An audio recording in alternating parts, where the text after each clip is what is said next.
Good morning, ladies and gentlemen. Welcome. And thank you very much for joining us this morning.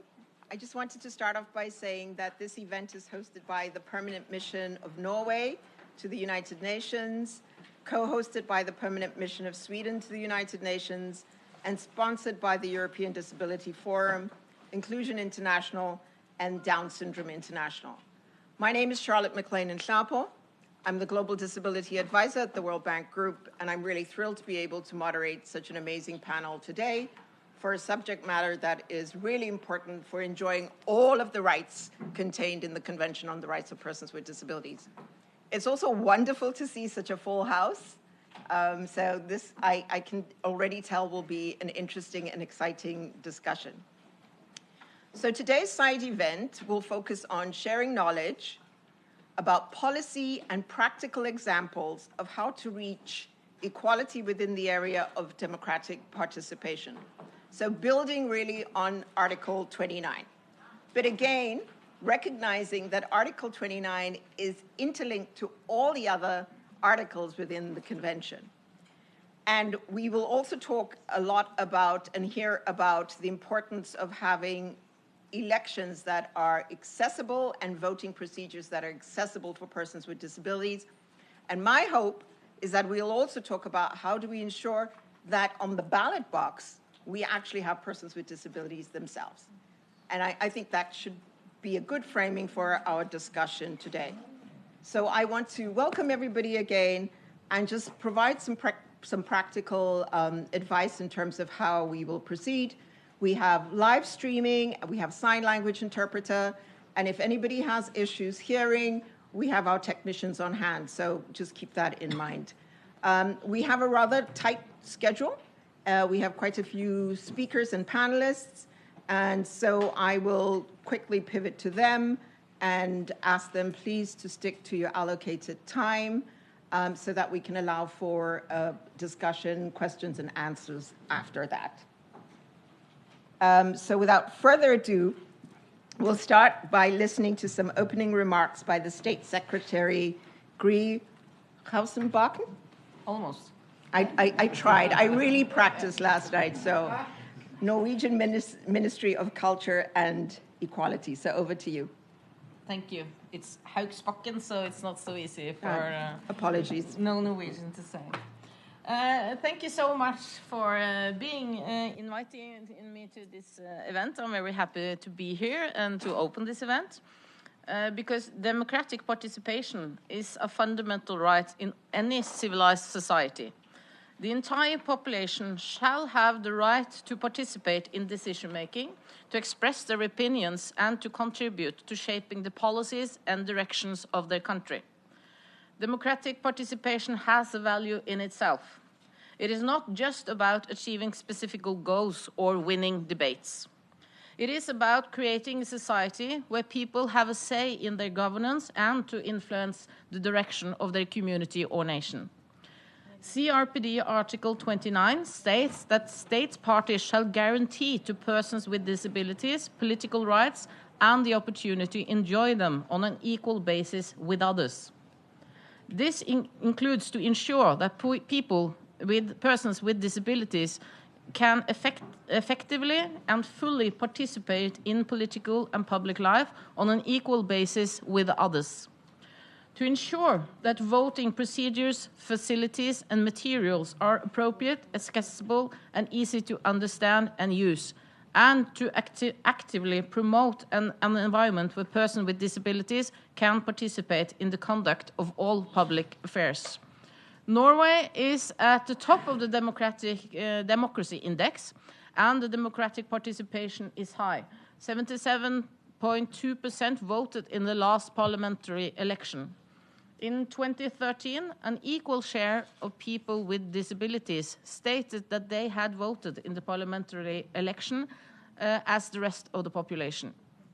However, that does not mean that everyone has the same opportunity to political participation. Persons with disabilities are underrepresented in political decision-making. Persons with disabilities in Norway are more politically active than the general population. but they are underrepresented in publicity elected bodies and in political parties. Therefore, they lack presence in the places where decisions are made, and this is a democratic challenge. This can be due to many reasons, and the civil society particularly points out lack of universal design and lack of information. Our vision is a society where everyone can participate on equal terms. Norway has enacted legislation that states that all municipalities and counties must have a council for persons with disabilities. These councils shall be involved in all cases of interest for people with disabilities. Furthermore, we have changed our election laws so that persons with disabilities now have the opportunity to bring their own assistants into the voting booth. We have also made an extra effort to reach the underrepresented groups of persons with disabilities, among these people with cognitive disabilities. This is important to ensure that everyone has the information they need to vote, which is, of course, a fundamental part of democratic participation. So we have to make an extra effort to ensure that all voices are heard. Thank you.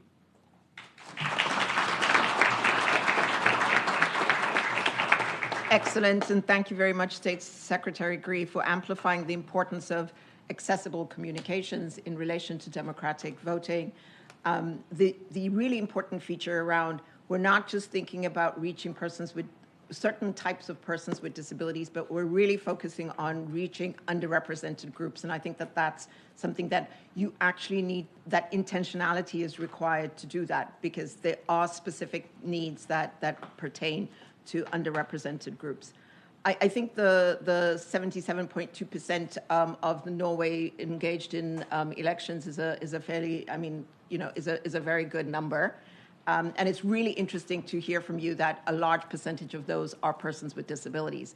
But the flip side is, do you have persons with disabilities that are taking up positions of power and decision making, which I think is really essential. But I think, if we look at Article 29 and if we look at the globe more broadly, we know that one of the major constraints for persons with disabilities in terms of voting is the lack of accessibility. And that may be accessibility in terms of the infrastructure, but also very importantly, accessibility in terms of what the ballot looks like and laws that surround the process around voting. So it's not just about polling stations. It's also about the design of the ballot. It's about the design of the actual voting booth, the voting machines, and then very importantly, as mentioned by the Secretary, the information that's provided and the communication around voting and who gets to vote, and how the public media portrays that space. So those are all very important pieces. And then, of course, this is very linked to other international architecture that speaks to disability inclusion. Certainly, it's linked to the Sustainable Development Goals, and really looks to promote access to all the rights that are contained in the CRPD. So I just wanted to amplify that piece. So what we're going to do now is pivot to a presentation on some knowledge and some challenges that we still face in terms of accessing democratic participation and inclusive elections for persons with disabilities. And we have an excellent panel to take us through that. And so the first speaker is going to be Delwyn Lobo. I think she's the ladies. Okay, all right. In that case, I will go to Alejandro Molendo and ask Alejandro from the European Disability Forum to say a few words. Alejandro, over to you. Thank you very much. If I can. Yeah, it's on. Thank you very much, first of all, and many thanks to Norway for inviting us to this side event on an issue that is a high priority for the European disability movement. We've been working on political participation within the European Union, the EU, and also other European countries for long. And every year at EDF, we publish what we call a human rights report focused on specific article in the UN Convention on the Rights of Persons with Disabilities. So last year, we published Article 29, so looking at the political participation of persons with disabilities and particularly the European elections. Because the EU is really proud of having this one of the largest democratic exercises in the world, but on the other hand, one of the main findings of this report proves that the rights of persons with disabilities as for participation in elections differ very much depending on the country they live in. The report looks at the legal and practical barriers that prevent persons with disabilities from participating in elections. We have a whole set of comparative maps and illustrations that look at in detail the different elements that actually, Charlotte, you mentioned. Starting obviously with the legal barriers, the right to vote and the right to stand as candidate. Then we look at equal access, and by equal access we dive into the three main elements that define whether a person with disability can vote independently and in secret. And these three elements are accessibility, reasonable accommodation, and free choice of assistance as required by the UN CRPD, Article 29. We also look at different arrangements put forward when voting in municipal election, because this is a right that comes with the EU citizenship. If you move to another country, you should also be able to vote for the national members of the European Parliament or for your home country MEPs and in local elections. So this element was very interesting for us to look at. And finally, there is a chapter which is also very, very interesting, looking at the cases that brought substantial change to the different member states. Because even if we have common European elections, in de facto we have 27 member states with their 27 different voting system. So looking more into the findings of this report, and started with one of the main issues, which is the lack of voting rights that many persons with disabilities still unfortunately face in member states. It is estimated that in the last European elections there were 400,000 persons with disabilities that were deprived of their right to vote. This is in the report. We found that only 13 countries in the EU uphold the right to vote to elections, and the remaining 14, among the remaining 14, 7 of them automatically deprive persons with disabilities under total or partial guardianship from the right to vote. This obviously impacts particularly persons with intellectual or psychosocial disabilities. So this lack of the right to vote is a big priority on these 14 countries, and we are working very closely with our members to achieve those legal changes that will ensure to be in line with Article 29. On the other hand, which is even more worrying, because there are only 8 countries in the EU that actually uphold the right to stand as candidate. And again, this affects particularly people with intellectual or psychosocial disability under substituted decision-making regimes. And that obviously has an impact as well as for the representation of persons with disabilities in the parliaments, national parliaments, and in the European Parliament. At the moment, for example, in the current legislative term, we only have 5 members of the European Parliament with visible disabilities out of the 705 MEPs. So definitely this is not representative of the 15% of the European population that have a disability. Then moving on to accessibility, equal access, which is one of the reasons why millions of persons with disabilities do not engage in elections. Here we look at the aspects that Charlotte mentioned at the beginning, so starting with the ballot papers and how we cast the vote.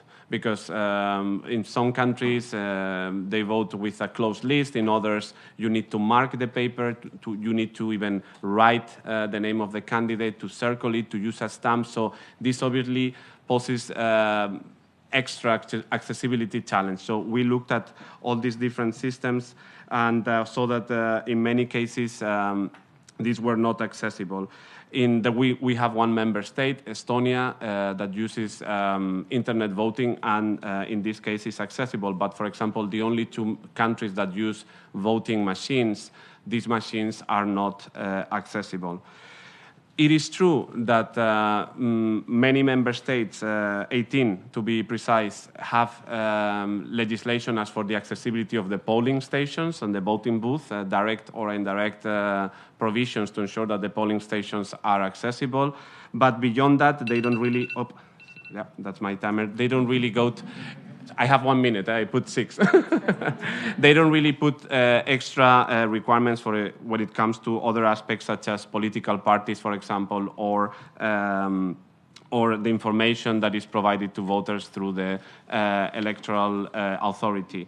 To conclude, we also look at the reasonable accommodation, and this covers advanced and alternative means of voting, which are very important for persons with disabilities. So, for example, to be able to vote by post, to vote in an earlier moment in an accessible venue, to be able to change or choose your polling station to the one that is most accessible to you. And particularly, most member states, they have the provision of mobile ballot boxes that go to your place or also to certain key locations, such as residential institutions, to ensure that people can vote. Unfortunately, concerning the right to freely choose assistance, we have 2 member states that do not ensure this right, that you can only be helped by an election official, and this is obviously infringement of Article 29. What member states provide, though, are many like assistive tools in order to vote independently, like magnifier glasses, lamps, special utensils, and so forth. And what we see over the report, and I will conclude with this, is that in those cases in which our members work hand in hand with the electoral authority to come up with these reasonable accommodation procedures or to maximize the accessibility of the elections proceedings, materials, and facilities, in those cases we really see that the situation improves. And again, partnering with committed politicians, lawyers, and so forth to challenge these legal barriers that prevent persons with disabilities from exercising their right to vote and their right to stand as candidates. So I will leave it there. I'm happy to answer any questions later. I brought some reports in case anybody wants. We have many of them, and it's also available in accessible formats online. Thank you very much.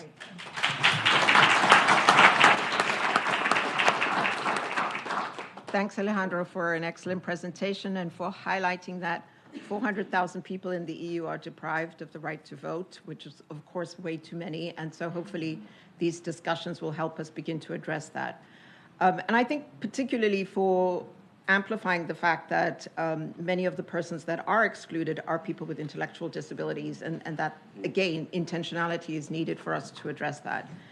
And for sharing with us some of the legal barriers that exist and elaborating some of the challenges with examples. And I think, highlighting the fact that reasonable accommodation is essential to ensure that persons with disabilities can vote independently is an important point to take forward. And that this needs to be done through partnerships. Partnerships through organizations of persons with disabilities to make sure that those accommodations are in fact meeting the needs of persons with disabilities. So now we're going to go to our next speaker, Siri SP. And Siri is a youth with a disability from Norway. And it's really great to have young people at this conference of state parties, and particularly talking about the importance of the right to participate and the right to vote. So over to you, Siri. As said, I will talk about some of the challenges that we face in Norway regarding democratic participation and inclusive election. In Norway, as in many other countries, disabled people are underrepresented in politics and do also have a lower participation in elections. Despite the broad agreement in Norway that politicians and political parties should reflect the citizens.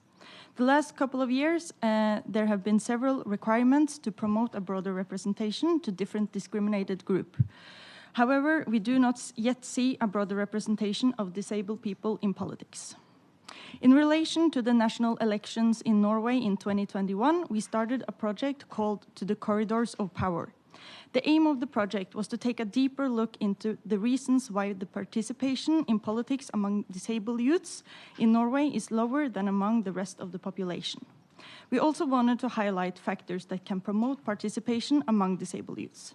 We conducted a survey where we asked disabled youths about the factors that promote and prevent participation in politics, political parties, and events. Based on the survey, we have made a report presenting the findings, and this year we are also making a podcast where we discuss the finding. Unfortunately, the podcast will be in Norwegian only. We found that there are both physical and social barriers for democratic participation. As mentioned earlier, lack of universal design in buildings and public areas prevent participation, as well as lack of information on how to participate in different political activities. The lack of information also includes information given in an inaccessible format, such as small font sizes or documents that cannot be read by screen reading devices. Among the social barriers we identified, nearly 70% of participants with invisible disability had a fear of not being believed when they informed others about their disability or their need for accommodation. Whereas almost 60% of the participants with visible disabilities reported experiencing others underestimating their abilities. Furthermore, nearly 20% of the participants have stopped engaging in political activities due to discrimination or harassment.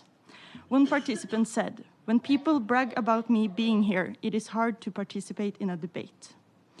Regarding factors that can promote participation, almost everyone stated that a broader representation of disabled people in politics and political parties would encourage them to participate in politics and use their freedom of speech.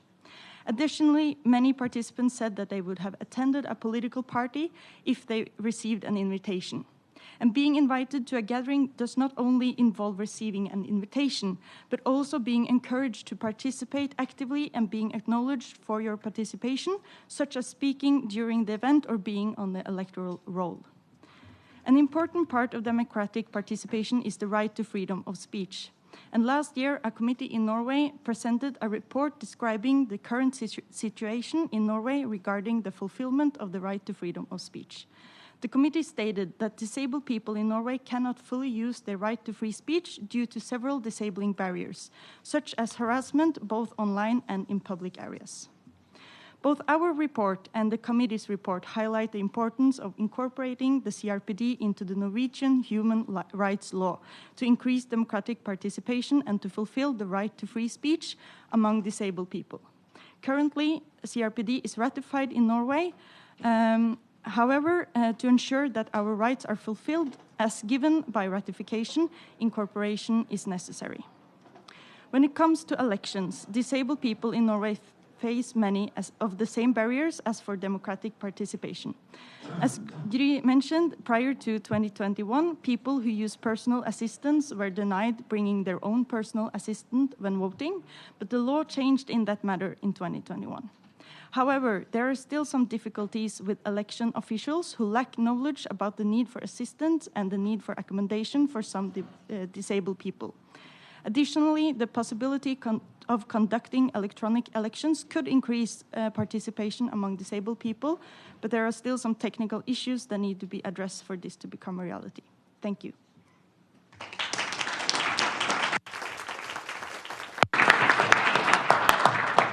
Thanks, Siri, for an excellent presentation. And one thing I would say is we need to find a way to get that podcast of yours translated into other languages. But also thank you very much for mentioning some of the social barriers and that discrimination really persists in the political space and how people participate. And I think for me, a really critical point that you made was around when you think about participation, it's not just getting people into a room, but it's really about ensuring meaningful participation and acknowledging that persons with disabilities are present and can contribute. And that this happens in a space that's safe and free of harassment. And then I think one of the other key issues that I take away from your intervention is the need to train election officers to ensure that persons with disabilities can indeed participate in a way that is dignified and meaningful. So we're going to change the program just a little bit to have some accommodations. And so I would now like to go to Julien Lobo, and Julien is the president of People First Canada. Julien, over to you. And thanks for joining us. Hello, everyone, and good afternoon. So happy to be here with you. In Canada, almost 1 in 5 people have a disability. When we talk about accessibility for voting, we are quick to think about physical space. We are also quick to think about something called sensory disabilities, such as people who are deaf or blind. And that is very important. But there is a whole other type of accommodations that is often forgotten. For many people with invisible disabilities, like intellectual disabilities or learning disabilities, for example, accommodations are not taught about. These accommodations includes plain language, information, welcoming attitudes, and staff that have an understanding of different disabilities and know how to help people, even with all the work that People First of Canada do with Election Canada. I personally had a bad experience during the last election.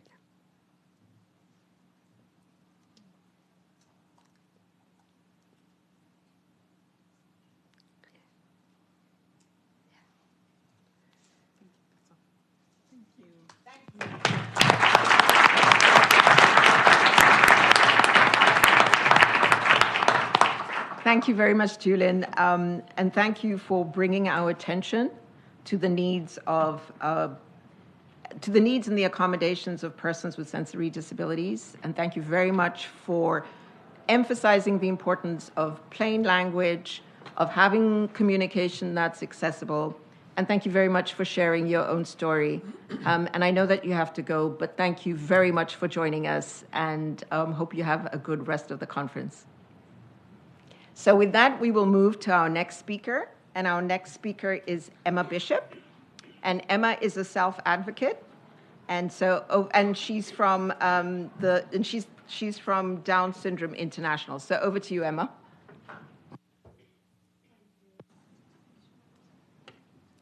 I love voting. It feels good inside. Makes me happy about I have done. I like people doing things they should be doing. For example, if anything going is in a country, MPs should what to focus on. Voting helps people explore different areas where they can help, like keeping your community clean and tidy. I can vote, but I need help to know what the election is and what it's for. Support staff can explain that to me. I get a booklet with candidates, which I can read. It has their photos and all their stories. It's interesting to find out what people are like, how their story has affected them. I might vote for someone if they have explained their good ideas. MPs need to come down and see us. People who have a learning disabilities, they need to understand our needs. Some people are blind and some people can't talk. If they want me to vote for them, they need to understand us more. I was once voted to improve things for people who have disabilities in the town where I live. When I found out people had voted for me, I was proud and excited. I couldn't wait to do this job. I helped people with complex needs get a safe place to cross the road. I vote to the council and an MP. People who have a learning disability might not understand what the election is. They need to know what the candidates are going to say who might have been using big words.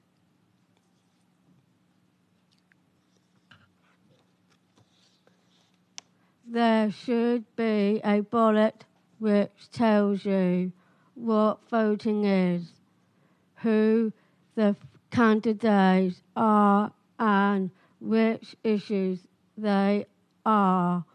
I care about. It needs to have a large font so that the person can read it.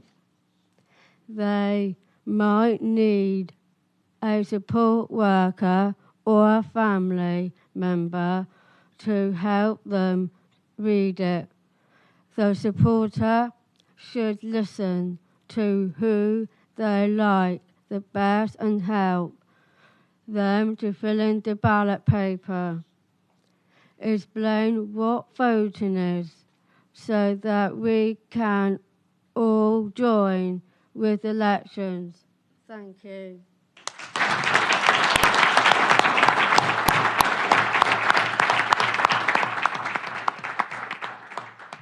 Emma, thank you very much. That was fantastic. And I think you really gave us some important details on how to make voting accessible. And so that, I'm sure, will be very useful to many of us in the room. And I really like to point around politicians need to understand the needs of persons with disabilities. And I think what's exciting about that is you recognize your own power in terms of who you can vote for. And you will vote for that person when that person respects your needs, will promote your needs, and will protect your rights. So that's a very powerful statement, and thank you very much. We now will move on to our next speaker, Malin Ekman-Elden, a good friend of mine. And Malin comes from the National Agency of Participation. Over to you, Malin. Thank you very much, and thank you for inviting me, and special thanks to Emma for a really good presentation. I think you said everything that I want to say, but I'll do it from another angle. So thank you so much. The right to vote, but also the freedom to speech and freedom of expression is very fundamental human rights. As we heard today here, still many people in the world are deprived these rights due to their disability. Still, I think that the CRPD and the implementations going on globally has actually also led to that many countries have changed or are changing their practice to ensure that people with disabilities are also part of the democratic force that they would need to develop. However, the opportunity and practical possibility to vote independently, to form a political opinion, and to access crucial information that enable democratic participation is still lacking, I would say, in most countries. And as Emma have pointed out, especially people with psychiatric or intellectual or, as you say, learning disabilities are meeting major challenges in this field. The reason for the discrimination many people face is obviously varied, but I think a common ground, however, is a fundamental lack of expectations on their capacity to take part and to express their views. And because of this, sometimes also a complete ignorance and lack of opportunities, space, and practical preconditions to actually practice these fundamental rights. In reality, sometimes it seems that the society places significantly higher demands on the quality and the incentive for democratic participation by people with disabilities than they place with other persons in similar situations. In Sweden, the limitations of the right to vote for persons with disabilities was finally abolished in 1989. However, there is still fewer persons with disabilities voting in national and regional local elections than persons in general. Statistics Sweden, which is a national statistic agency, their analysis on the participation of election persons with disabilities are significantly less active than other persons. So by that, we still have a great challenge, even though the legislation have been changed.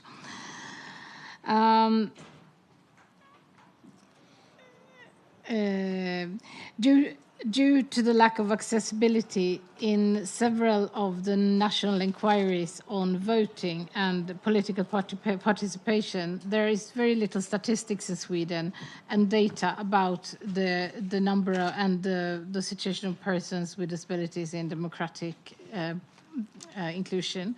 However, we know from results and experience on more interview-based research that there are still many barriers for democratic participation, and especially people with intellectual disabilities, when asked, have to a great extent also said that they will not vote because they do not have the practical opportunities to do so. We also know that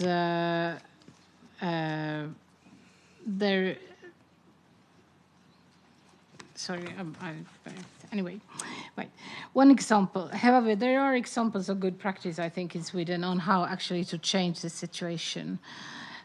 One example is a project called My Vote, Mitt Val in Swedish. It is especially including and focusing persons with intellectual disabilities. And they are forming a kind of study groups where everybody has the opportunity to learn about the democratic procedures in the country, but also in practical practice, how to vote, how to may have a debate, different things. In the group, there is also an opportunity to learn and talk about how society and organizations actually works in accordance to your situation. And it's explained how different political levels of the society is working and who is deciding what and what could be the most important issues to focus. The study groups also are inviting, especially local politicians, I think Emma made that example, that they are asking to describe their ideas and propositions concerning people with disabilities, which is also giving the people involved in the groups a good opportunity to make an informed choice on who actually they should vote for later on when the election takes part. The project has been carried out in many of the municipalities in Sweden, and before starting the project, I think 2 of 10 people asked on their views and their opportunities to vote was very low. I think it was 2 out of 10, but after being part of the project, 8 of 10 people actually had decided to go to vote when the election came. So it's a very practical and very good figure. It has been shown how... Yeah, I think I have to shorten this, sorry.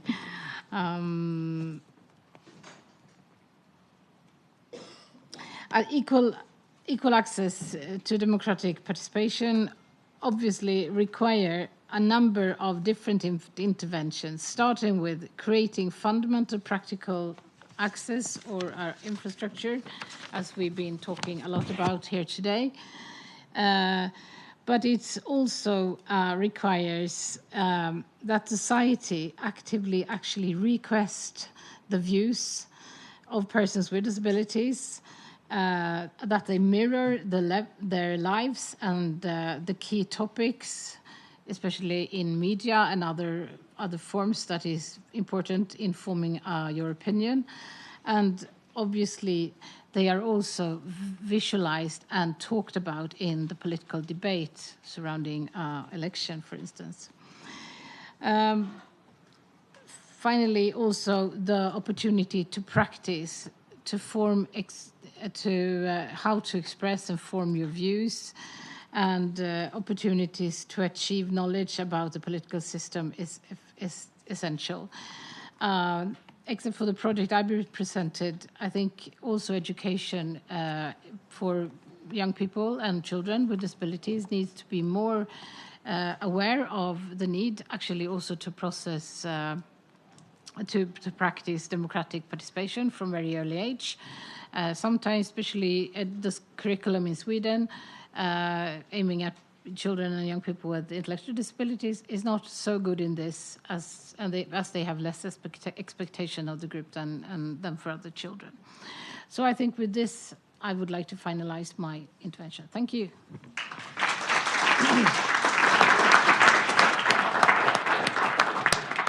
Thank you very much, Malin. And I think one really interesting point that you made was that the demands on persons with disabilities in voting are often more stringent than on non-disabled persons, and I think that's something worth thinking about and studying. And for really sharing the current situation in Sweden as it relates to voting, and that many barriers still remain, particularly for people with intellectual disabilities, but also for sharing some good practices. So, the example around My Vote, I think, is really important. How do you ensure that information on various levels of government is shared with persons with disabilities so they understand how the system works and what you're voting for? And that way people are better informed in making that choice. There is really important. Who are the candidates is also really important to get a comprehensive understanding of. And I think your point around kind of voter education is really important, and how can we start that earlier on in schools so that people actually understand the importance of voting and what needs to happen around that. So thank you very much. What we're going to do now is go to a moderated panel discussion. And so in this panel discussion, we'll have Bridget Snenden from Down Syndrome International and Abir El-Sahali, Swedish member of the European Parliament. And I'll start off with a question to you, Bridget. So Down Syndrome International has done some impressive work on making sure that persons with intellectual disabilities are represented in important meetings. In your opinion, what can be done to improve democratic participation and ensure that we have more people with intellectual disabilities participate? Over to you. Just it's a nice segue into inclusion. You know, inclusion is a fundamental access to people's human rights. Part of that is the opportunity to learn, as Millen was saying. So unless people have access to a fully inclusive education, they never really get the opportunity to learn about the rules of the world and the world around them. The Listen, Include, Respect guidelines are a piece of work that has been developed in collaboration with Inclusion International. And these guidelines have been informed by 8 key principles, which is believing in inclusion, creating opportunities for self-advocate leadership, which starts from a very young age. You're building awareness and understanding. Is communication in an accessible way, providing reasonable accommodations, valuing the process, and using the CRPD and understanding that inclusion is a journey. It's not just something that begins and has a short lifespan, but has a whole lifespan. So, yeah. Thanks, Bridget. I'm sure we'll come back to you. Abir, if I could turn to you now. So having listened to the presentations earlier and based on your knowledge and experience as a politician, what in your view is needed to begin to close some of these gaps, to begin to reach equity in the area of democratic participation, and ensure that we have inclusive elections in place? Yes, thank you so much, dear Charlotte, for this question. And let me just start off with thanking both the Norwegian and the Swedish presidency for organizing this, and the EDF, of course, for our very good cooperation with the Parliament. You are a very valuable partner in this. And I do hope that sometime, Alejandro, I will be able to vote for you as well. Let us say, I will start with 2 principles that I have. One of them is that rule of law and liberal democracies are the best ways to actually protect human rights. That is on one hand. So I see when I look at the room, it's not only European room, but we have different levels of democratic development. And the less democratic developed a country is, then the less also rights for persons with disabilities are protected. That is on one side. On the other side, the voting in itself, it is a kind of contract between a politician and a voter, and that is the essence of citizenship. And when we systematically exclude persons with disabilities, that meaning we are also degrading their citizenship in our democracies. So that is 2 very important issues to take on with us. Political parties are the structures of democracy. So if we don't have political parties that are accessible for all, where you don't set up meetings in buildings on 3rd floor without an elevator, for example, or without hearing a system that can enable people to actually listen to what you are saying in the meeting, if you do not enable information, make it accessible to different kind of needs, then you're actually excluding persons. You are excluding everyone else who does not adhere to the norm. So if we do not open up the political party organizational structures in their statutes to actually have that, you called it, Charlotte, I think, that intentional in seeking out, in reaching out to all our citizens, I don't think that we can reach a real political change. That is for the political and parties. And on the other hand, you have to somewhere admit that you represent a norm, and that is very painful for people to acknowledge that I am not seeing everyone, especially for politicians. Our egos are huge, yeah? So we do believe that we know it all. So somewhere we have to keep this dialogue alive and to actually take in all these good proposals that you already suggested. They're already there. The knowledge is there. But it is the lack of political will that makes it actually not there, that they not become reality. I had just one last point to make. The thing is, no one is born a politician. No one is born a president. No one is born as a lawmaker. We all get training. We all get exercise. We all get knowledge and experience. Now it is up to us actually to open it up. So it's inclusive and accessible for everyone. And if there is something that I would say today is that it is about this majority that constitutes the norm to actually give up some of its power. And it is privilege. Thank you.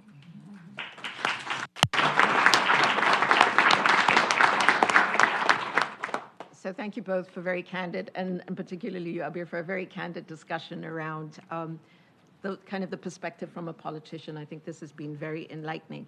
So I see Dulin is still with us, which is fantastic. So Dulin, if you mind, I'm going to come and ask you a question. And my question is, in your first presentation, you mentioned that you had personally experienced some discrimination when you tried to vote or when you were going to vote. Could you please tell us a little bit about that?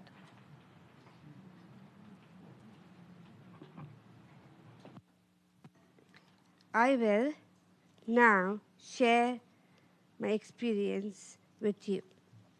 I went with my parents to the polling station.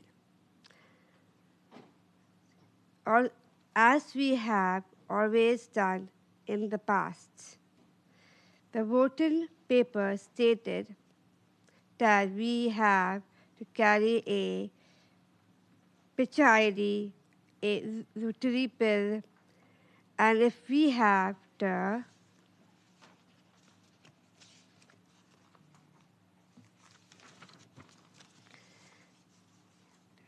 voting card sent to us in the mail. I carried all three with me, and my parents had theirs too. The person at the polling station didn't allow my mom to be with me, even though I have never had this denied before. He said, "It is not allowed." My parents were allowed to vote, but the person who was checking my ID wanted to see my passport too, even though I had the 3 pieces of ID with me. I had not carried my passport with me. He told me to go back home and get it. I felt terrible, and I was very upset. I felt not respected, not valued, and I was embarrassed in front of all the people there.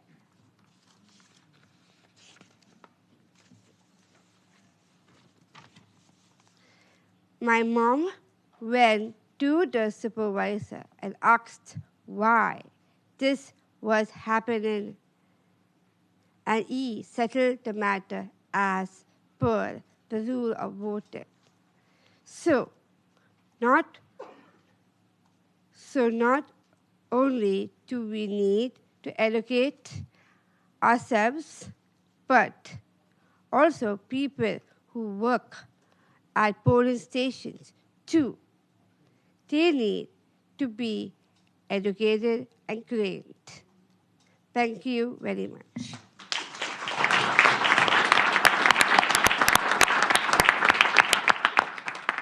Thank you very much, Julian, and I'm really sorry that you experienced that kind of discrimination. But I think you're turning this around and you're giving us some information on how it can and it should be better.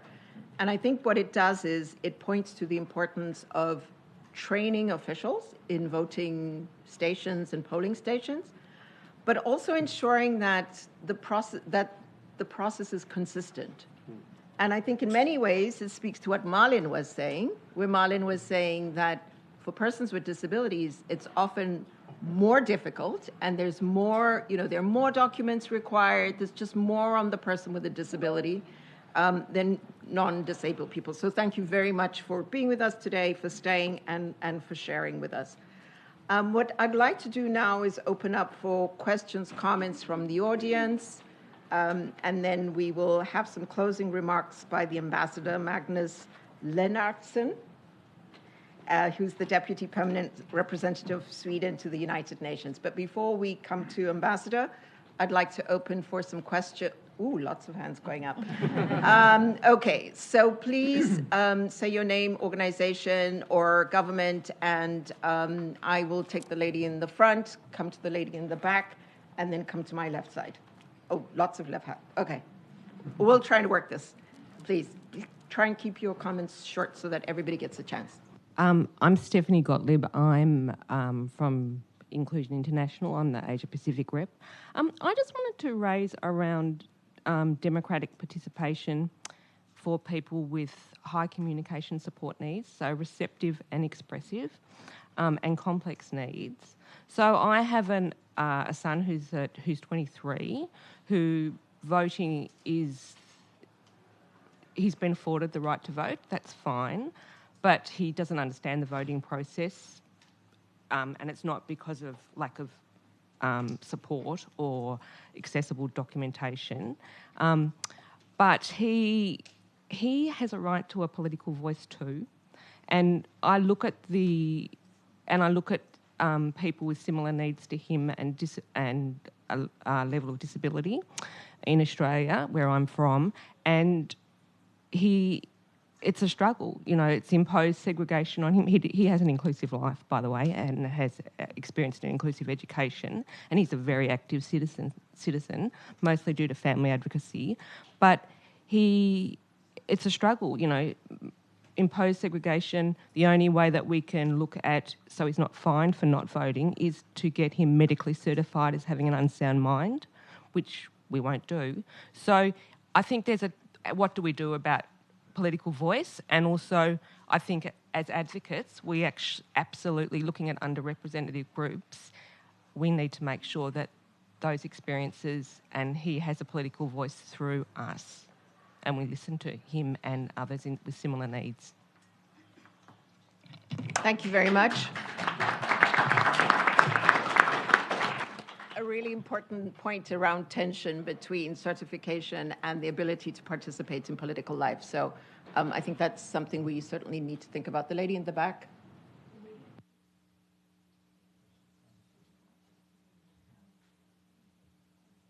I'm Wilma Brewer from the Disability Affairs in the Namibian government. We have heard so many best practices, and I think we can really learn from others to shorten the process. So I really want to know, are there like checklists that we can get to share with our electoral commissions so that we can speed up the process? Thank you. Excellent question, and I'll ask Alessandro to ponder on that and come back to you in a minute. Let's take there was a lady back here Test. Good afternoon. My name is Katrin Langsieben. I'm one of the 6 disabled MEPs in the European Parliament. So thanks, Alejandro, for flagging that. And it's very difficult every day for the political participation. I was wondering, first of all, I think we need role models, but because if there are no role models in the Parliament, but how can we support each other and cooperate more better than fighting each other? That is what I always see in the disability bubble when it comes to narratives, when it comes to who has the saying and who is not the saying, and who building the narrative.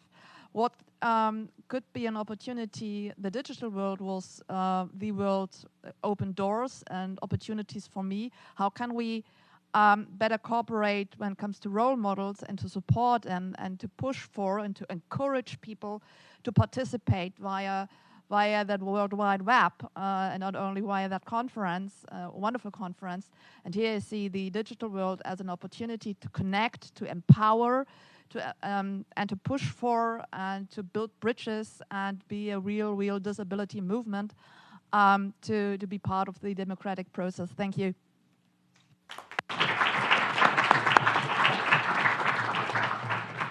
Thank you very much. There was a gentleman right at the end. He's got his hand up. Please go ahead. Good afternoon, everybody. My name is Santiago Velasquez, and I'm here representing Vision Australia.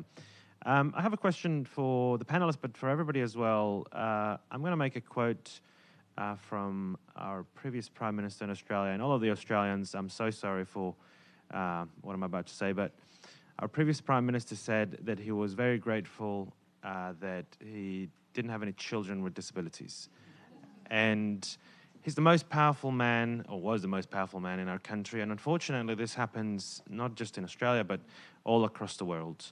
Politicians that have never had anything to do with disabilities, and other people as well, comment that if you have a disability, it's a very sad thing, I'm so sorry for you, let's feel bad for you. And it's because of our disabilities that we're here, we're sharing all of these stories. So my question is, people with disabilities, most of us don't tend to have employment, most of us don't tend to go to university, most of us don't tend to contribute a lot to society because we're not afforded those opportunities. And when politicians see that, they're like, well, you're not going to do anything, so why should I care about you? So when politicians make those statements, they don't actually know what they're making those statements, because those statements have been perpetuated and perpetuated. So what can we do about that? What can we do about the people that are running for elections and they have never experienced disability other than seeing a guy struggle to open a door or seeing a person struggle to speak, and they think, oh, well, that's very sad. Thank you very much.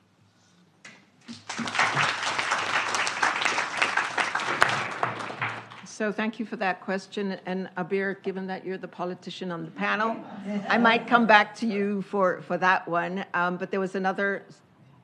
Can I go across there? So to you, sir, right at the end on the right-hand side. Yeah, thank you. Justin Hill, Children and Young People with Disabilities Australia. I'm from a youth political party here in Australia, and the problem that I have really it's a real lack of representation of people with disabilities in my party, and a recent opportunity that was dropped by the party that I'm part of, which I was so angry, that we almost didn't select someone with a disability, which shows the underrepresentation. So what can we do? How can we make more governments elect people with disabilities? Thank you very much. I'm looking around to see. Yes, sir, please.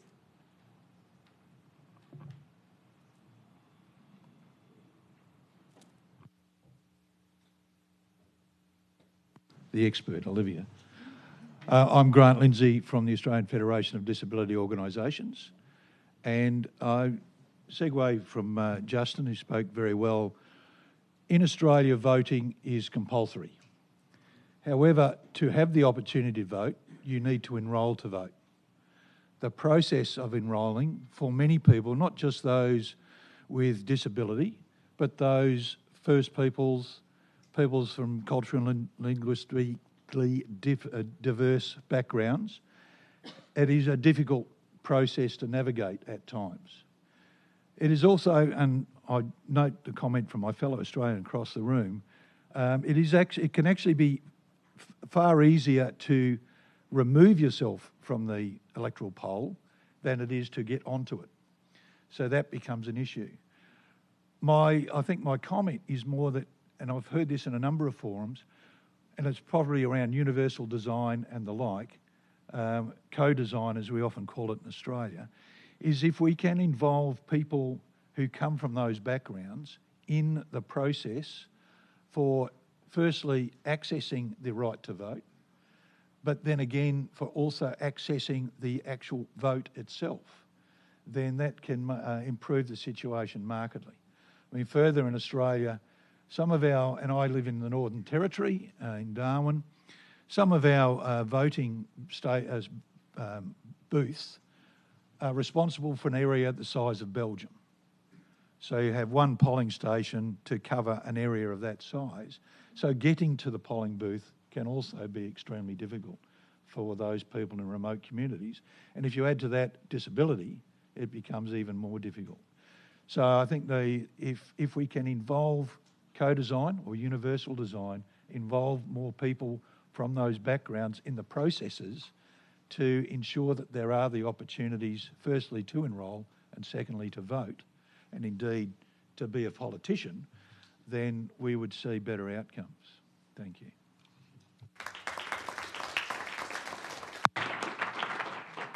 So thank you for raising that point. And I think, you know, your point around if you're able to design an electoral system and process that is accessible, it's not just good for persons with disabilities, it's good for everybody. And I think the emphasis, or not the emphasis, the importance of thinking about how do we ensure that persons in rural areas can vote is a really important one. I think we often think about, you know, urban centers, but it is important for us to think about what happens in rural areas. I see there's one hand on this end, two hands, and these are the last two we're going to take because I can't see behind me. All right, so if you could keep your intervention short, please. Yeah, good morning. I'm Joelson Dias from Barbosa and Dias Lawyers Association in Brazil. Since we are talking about best practices and policies, I would suggest that the Brazilian electoral justice is committed on promoting political inclusion, ensuring equal opportunities for all citizens, including persons with disabilities in the democratic process. In 2012, the Brazilian electoral justice established its accessibility program preceding the National Inclusion Law, which was recognized by the Zero Project from ESSO Foundation in Vienna as one of the important policies at the global level to implement the UNCRPD. Although we are still a long way from what really matters, which is the effective representation of persons with disabilities in parliaments and other instances of power, I would thus suggest a quick look in the Brazilian Electoral Justice Accessibility Program, which is a concrete attempt to guarantee greater political participation of persons with disabilities and remove barriers to create a more inclusive electoral system. Thank you. So thank you very much, and I'm sure people have taken note of the Brazilian code, and we'll follow up on that. The lady in green, and then what I'll do is have the lady behind me, and then ask Alessandro to speak to the question from Namibia, and Abir maybe to reflect on the comment around how can we educate politicians to be more sensitive, and then we'll hand over to the ambassador to close. So can we please proceed? Hi, my name is Johanna Forsberg. I'm the chairperson of Youth with Disability Federation Sweden. I actually got a question for Siri. In Norway, you have actually succeeded quite well in including youth with disabilities in the political processes and being advisors to politicians and in legislation processes. How have you done that, and how do you think that other countries can do to include youth with disabilities in these processes and in these sometimes very closed-off rooms? So Siri, we'll come to you to respond to that. And can we get the last question? Where did you go? Oh, there you are. Hello, my name is Tian Ellis, and I'm a part of Inclusion International, and I'm also a part of Self-Advocates Becoming Empowered, which is another national self-advocacy group in the USA.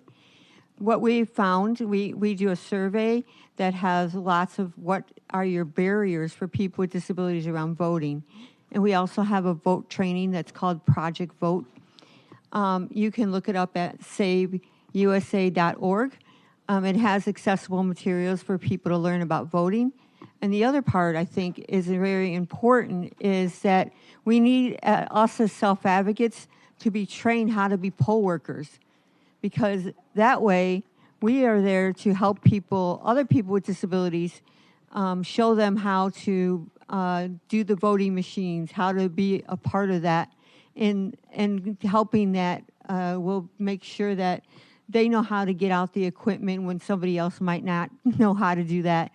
And my last thing is that I hope that officials around voting, the election voting, make sure that they have more training than just a couple pages around disability barriers in voting. Thank you. Thank you very much. So if we can pivot back to the panel, Alexandro, Abir, and Siri in that order, if you can just be brief to the questions posed, and then we can hand over to the ambassador. Yeah.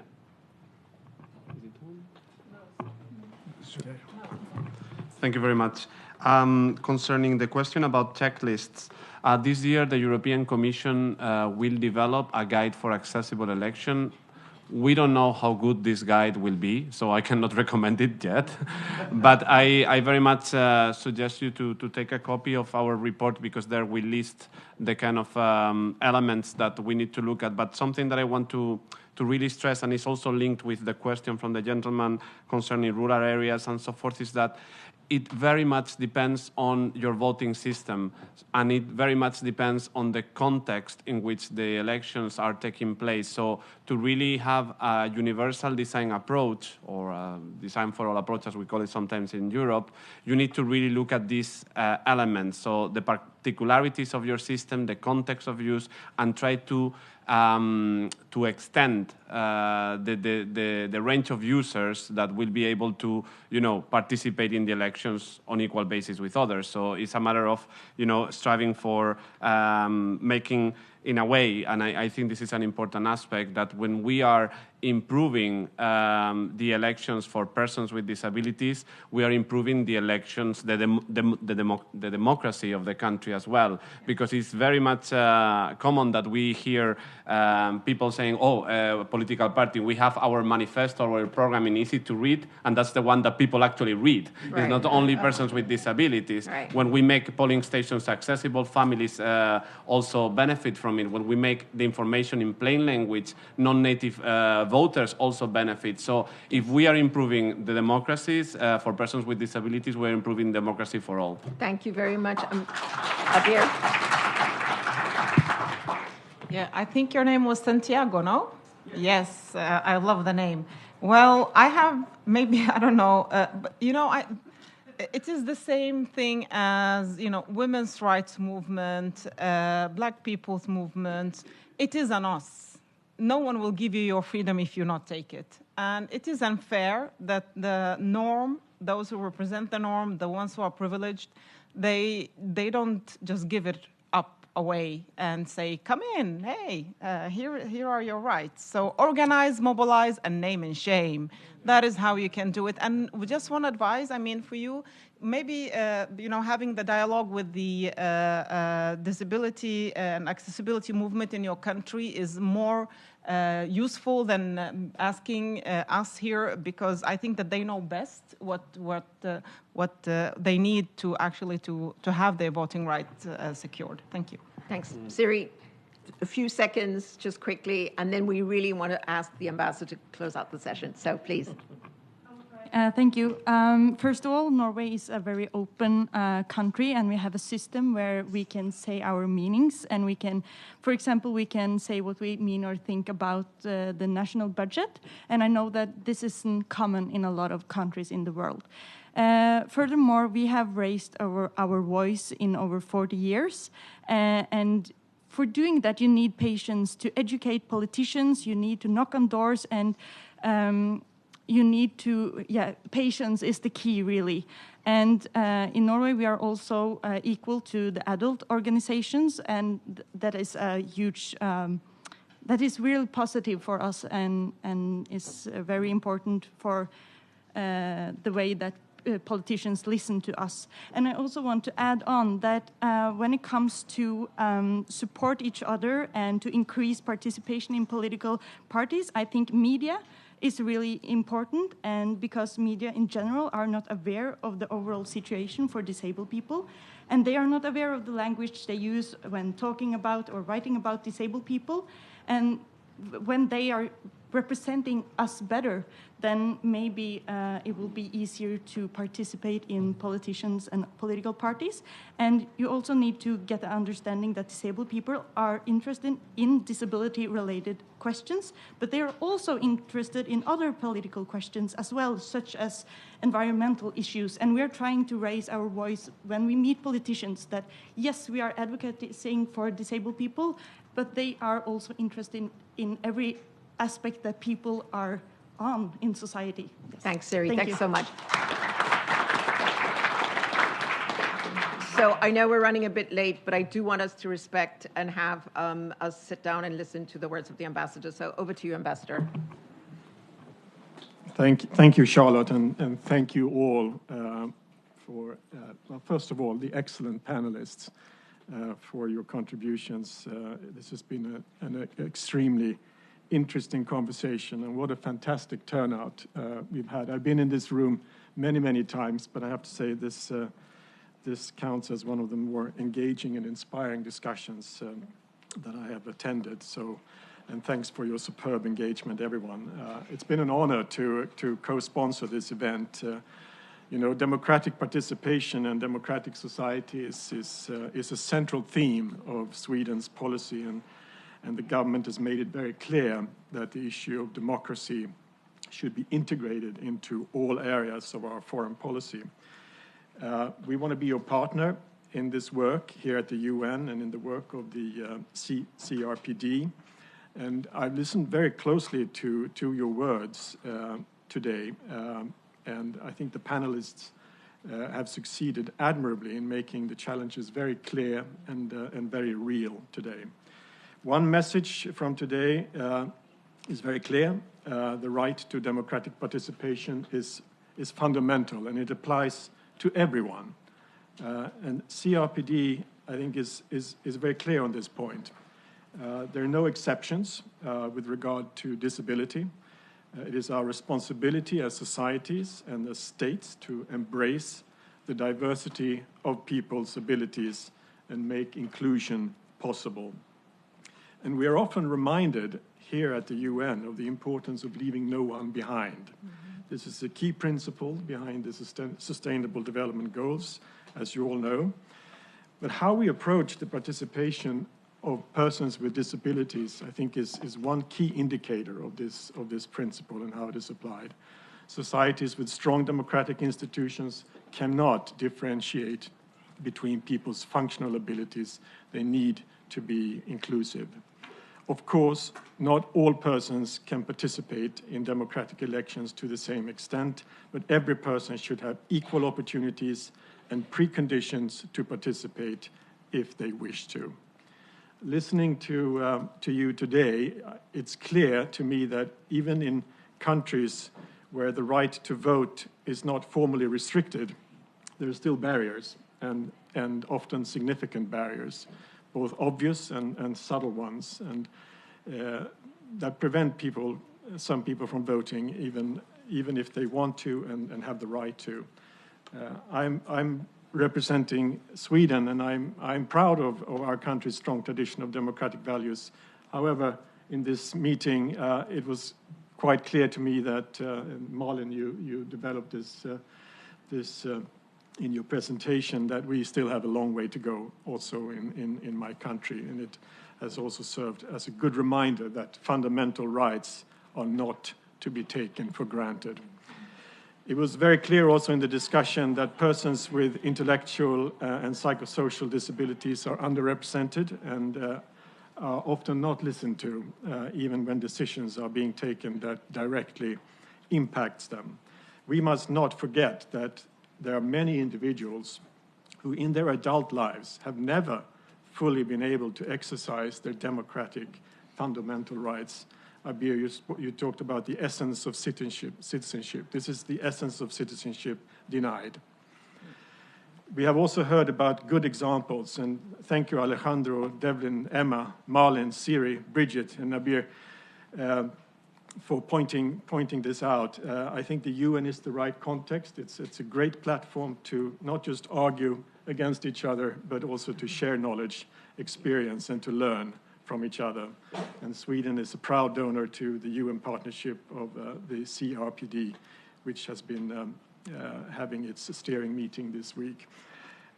We need to continue to advocate for every person's right to democratic participation and to respond to the current democratic deficits. And we do this by supporting and promoting promising initiatives, by holding our own standards high, and when it comes to accessibility and inclusion. And so we need to continue this dialogue. We need to continue to advocate. This event has been, as I think, taken us some ways forward in this direction. And with that, I would like to thank all of you who have contributed to this discussion, for being role models, for leading the way.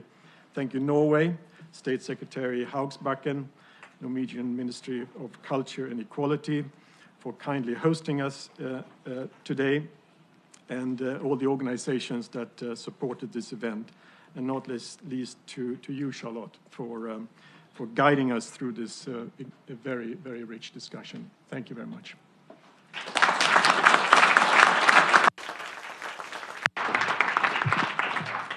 Thank you very much, Ambassador. Thank you, everybody. And with that, we close the meeting. Thank you.